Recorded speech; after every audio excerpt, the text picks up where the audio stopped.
Our next person to give an opening statement, Orion Perez Dumdum, he is with the Constitutional Reform and Rectification for Economic Competitiveness and Transformation.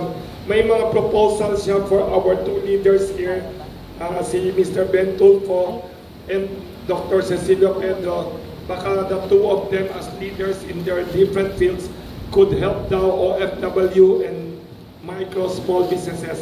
Opening statement, Mr. Orion Perez Dumdum, welcome. All right. Good morning, everyone. Thank you very much for your introduction, Wilson. I wanted to thank my good friend Wilson for organizing this really wonderful event. And I'm very happy to be here with mga idols natin, si Dr. Cecilio Pedro, whom I first met long ago sa college. Nagbigay siya ng talk dun sa parang career fair namin dati sa Ateneo. And of course, itong idol din natin si Ben Tulfo na pinaglalaban ang kapakanan ng mga ordinaryong Pilipino. No? So, ako po ay, actually hindi na po ako OFW ngayon dahil nakauwi na po ako ng Pilipinas. I started as an OFW in 2000. Dun sa Singapore, and I came back last January 14 this year. At pinaglalaban ko talaga itong mga reformang pag-uusapan po natin ngayon. No? So, bilang OFW po, lalo na OFW na based sa Singapore, na-expose po talaga ako sa environment na meron sila. At paulit-ulit doon sa Singapore yung kwento nila. Every year, yung Independence Day nila, yung tinatawag nilang National Day, August 9, lagi nilang pinag-uusapan at inaalala nila na dati silang mahirap na bansa. Never sila mayaman na tayo, wala na tayong gagawin. Laging inaalala nila yung pinanggalingan nila dati. At lagi nilang pinag-uusapan yung pangangailangan sa thinking out of the box, hindi yung mga typical lang na solusyon, kundi yung mga paminsan kakaibang solusyon. Tulad ng ginawa ni Lee Kuan Yew dati, which was, nagmamadali silang magkaroon ng maraming trabaho nung time na yon. Dahil ang Singapore po dati, parang Clark at Subic po yun. Dati po silang bansa na nag-host ng mga military bases ng mga Briton, no? Ng mga British. At sabi ng mga British na magsasara na raw sila. At kami, masyado ng mahal hindi na po kami superpower, na sila, parang nag-scale down na sila at plano na nilang i-let go yung kanilang bases. At si Lee Kuan Yew, syempre natakot ano mangyayari dito sa mga mamamayan namin na doon nagtatrabaho sa mga bases na mawawalan ng mga trabaho. Hiningi muna niya ng parang grace period ang mga British. Wag muna kayo aalis, please, okay? 2 years, mag-extend muna kayo. Tapos inisip niya anong gagawin para magkaroon ng maraming trabaho na magiging replacement jobs para dun sa mga taong mawawalan ng trabaho. At ang inaisip niya, wala tayong masyadong local businessmen nung time na yon. Inisip niya, let's do something different. Let's bring in as many foreign direct investors as possible. At yun po yung ginawa niya. Pinadami niya yung nag-imbita po sila ng maraming investors dahil inisip naman din niya, total, ite-training naman ng mga ito, ang mga taong wala pang masyadong alam dun sa mga teknolohiyang ito, and eventually, yung iilan sa mga taong empleyado ng mga foreign companies niyan, later on, magiging mga negosyante rin yung mga yan. So yun ang naisip ni Lee Kuan Yew, papasukin ng maraming mga kumpanya, magkaroon muna ng maraming mga trabaho, eventually, marami sa mga tao dyan, gusto na nilang maging magsarili. Gusto nilang maging micro, small, and medium enterprise owners. Magiging entrepreneurs sila, and some of them became big business owners as well. So, ako po bilang OFW, malaki po ang issue ng MSMEs dahil karamihan po sa aming mga OFW, kapag bumalik kami dito sa Pilipinas, wala po kaming mahanap na employment opportunities na katulad nung ano yung meron dun sa Singapore o sa ibang mga bansa na malalaki ang mga kita. Kinakailangan naming magnegosyo dito. No? And that's why importante po talaga. Sana nga talagang mawala yung mga red tape, lahat ng mga panggugulo, alam niyo yung mga parang, kung naalala niyo yung mga nursery stories yan, mga kiddie stories, yung Billy Goat's Graph, merong tulay, tapos may mga kambing na gustong mag-cross ng tulay na yon, gustong tumawid, pero may laging nakaharang na troll. Di ba? Yun po yung nangyari dito sa Pilipinas. Na yung gaya ng sabi ng idol natin, na si Sir Ben Tulfo, na may ang daming naghaharang-harang eh. At paminsan nangyayari dyan sa paghaharang-harang na yan, pinapahirapan ng mga ordinaryong tao, mga workers lang, or mismong mga entrepreneurs. At dahil ayaw na nilang magkaroon ng delay, mapipwersa silang magbigay ng incentive para tigilan na yung paghaharang. Diba? So sana mawala po yan. So meron pong mga reforma ang kinakailangan mangyari sa Pilipinas para dumami po talaga ang mga oportunidad, mga economic opportunities sa Pilipinas. Kami po sa Correct Movement, pinaglalaban po namin ang 3 reforma. Ang pinakaunang reforma, yun po yung pinaka-importante at yun po yung, sa totoo lang, ay pinakamadaling gawing reforma. Ang unang reformang matagal na namin pinaglalaban ay yung pagpapatanggal ng lahat ng mga anti-foreigner at anti-foreign direct investment restrictions na nasa loob ng ating saligang batas. Bakit po? Kasi marami po dito sa mga restrictions na ito ay nagbibigay ng masamang perception o masamang impression sa buong mundo.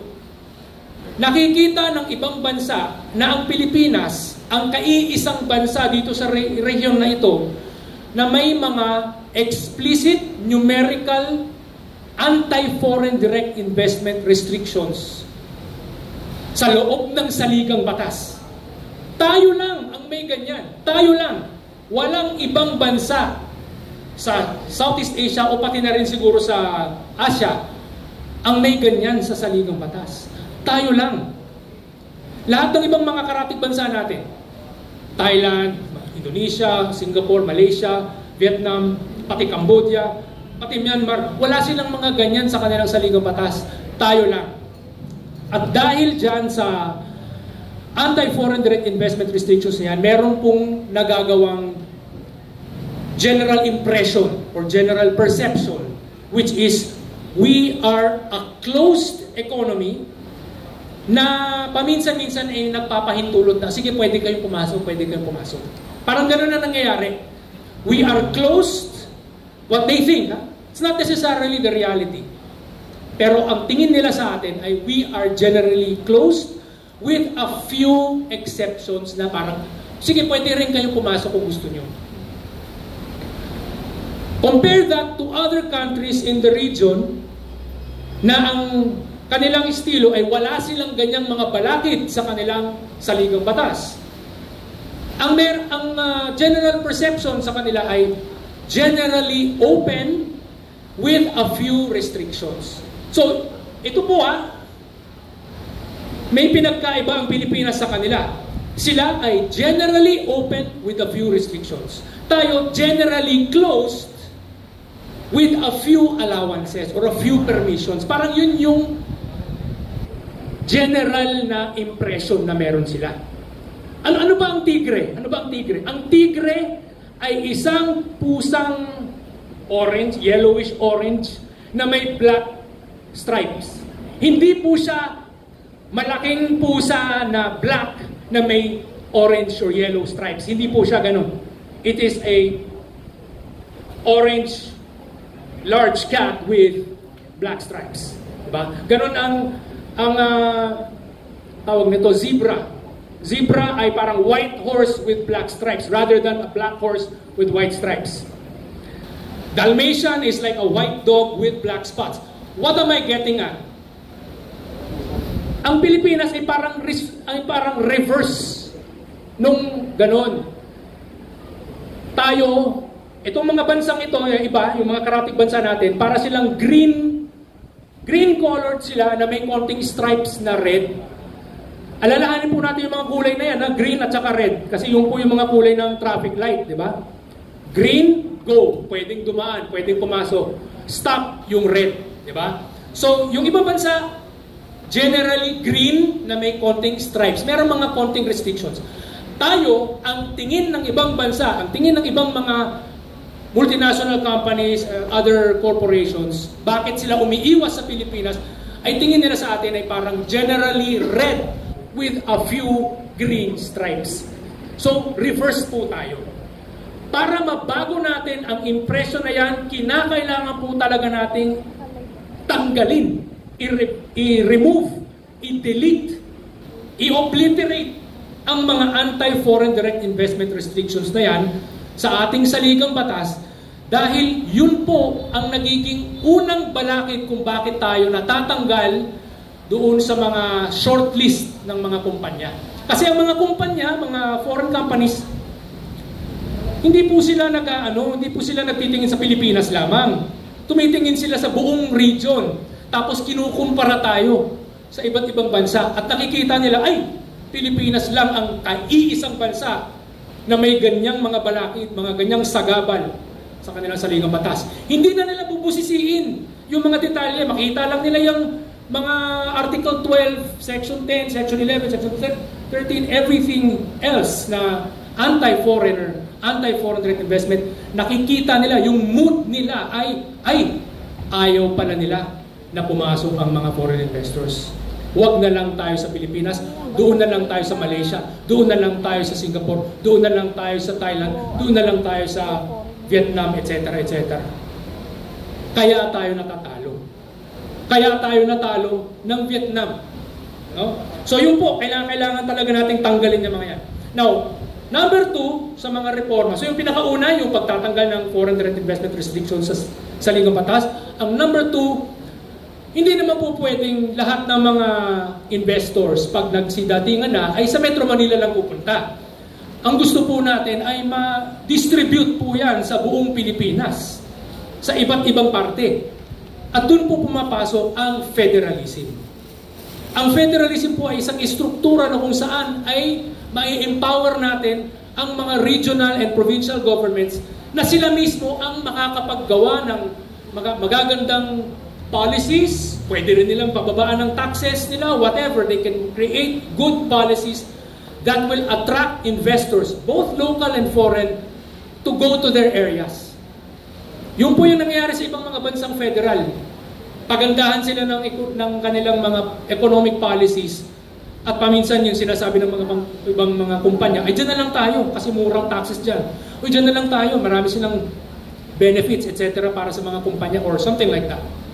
Pwede natin gawin sa Pilipinas yan. Pero hindi mangyayari yan kung hindi natin babaguhin ang ating saligang batas para magkaroon tayo ng gradual move towards federalism.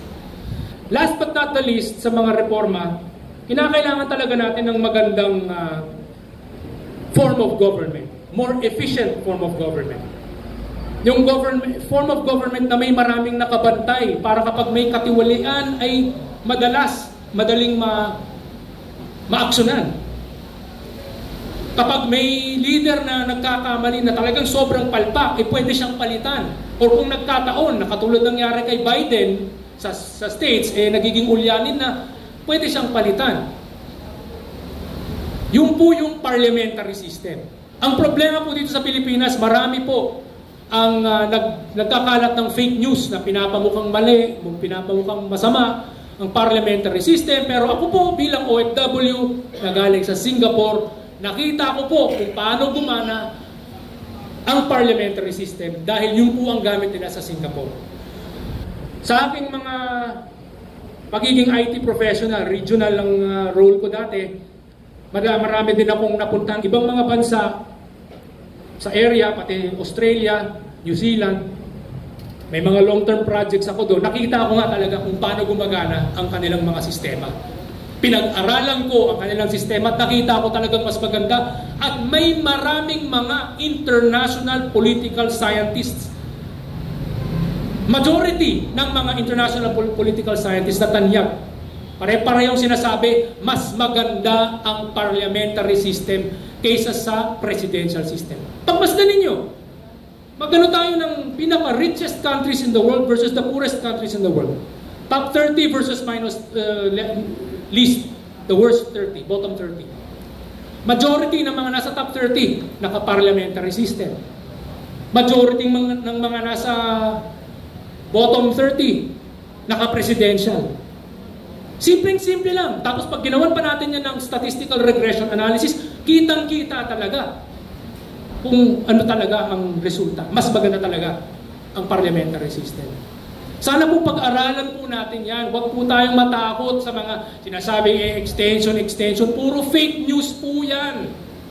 Ako po na, handang-handa po ako dito na i-educate ang maraming tao tungkol sa mga kagandahan ng mga sistemang at mga reformang pinag-uusapan natin para hindi madala sa maling akala at sa fake news ang maraming mga tao. Dahil ito po ang mga gamot na kinakailangan ng ating bansa. Parang nangyari kasi, parang sinasabing wag kang magpapagamot kasi baka mamatay ka pa. Yun yung parang nangyayari. Ito yung gamot na kinakailangan ng Pilipinas para umangat talaga tayo. Para hindi na tayo mapag-iwanan. Ang dami nating bentaha eh. Magaling tayo mag-Ingles, ang dami nating mga engineer, ang dami nating mga technical na taong na pro-produce ng ating ng school system natin. Pero saan napupunta ang karamihan? Sa Saudi, sa Qatar, Singapore, sa iba't ibang parte ng Pilipinas, ng ibang parte ng mundo. 'Di ba? Ano bang nagiging ano ang nagiging tawag nito? Ambisyon ng maraming mga Pilipino, mag-abroad.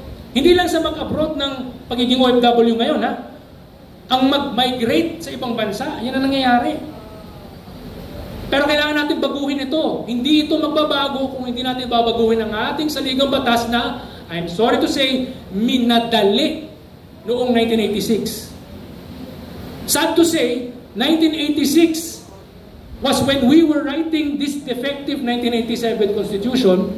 But 1986 was also the year when Vietnam decided to leave communism and become pro-business with their Doi Moi reforms. Anong nangyari? Nagpaka-kapitalista, nagpaka-pro-business, pro-foreign investor ang Vietnam noong 1986 at tuluyan silang umangat.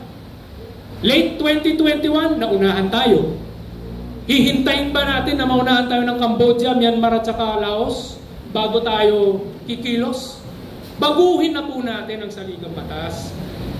So yun po, Thank you. Just last.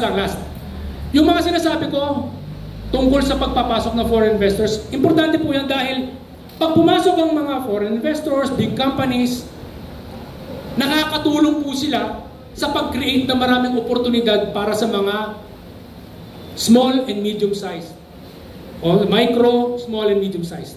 Maraming mga malalaking kumpanya ay nagsimula sa pagiging small and medium sized or micro enterprises na supplier or service provider ng mga malalaking kumpanya. BMW for example, dating hindi yan gumagawa ng kotse, gumagawa yan ng mga propeller engine para sa mga airplane companies.